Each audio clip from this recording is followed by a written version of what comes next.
This week in Louisiana agriculture. A small community in North Louisiana strives to keep part of their heritage alive.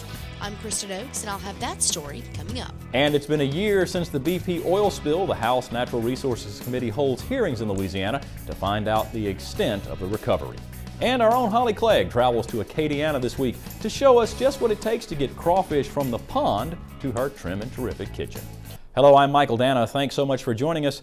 The residents of Calhoun in Ouachita Parish say they're upset over losing a vital piece of their community's history.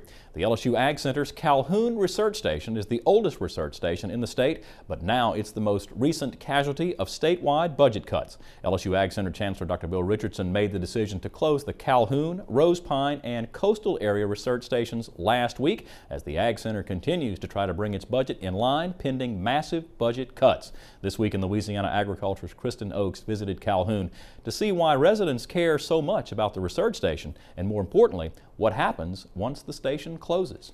Master gardener Reba Cummings enjoys tending to her butterfly garden here at the LSU AgCenter's Calhoun Research Station. Butterflies light on it because of the color. But the caterpillars here may not have time to become butterflies. LSU AgCenter announced it will close the 400-acre research station, and Cummings fears her prized butterfly garden will soon be uprooted. We have had a community garden, and hopefully if we are able to keep this land and make it into something that is for us to use as we need, we will have other demonstration gardens. LSU AgCenter Chancellor Dr. Bill Richardson says the AgCenter will retain 80 acres for forestry research. The Ouachita Parish Police Jury owns the remaining 320 acres, so what happens next with that land is up to 4 men and 2 women who sit on the police jury. And so what I would hope they would do is something that continues to spur the economy in northeast, northwest Louisiana along the I-20 corridor. That's the things we would work with them on. Cummings and other master gardeners believe a city park would keep their ag projects alive. If a park was made here, we could build our trial gardens around that. I think this is an important piece of property.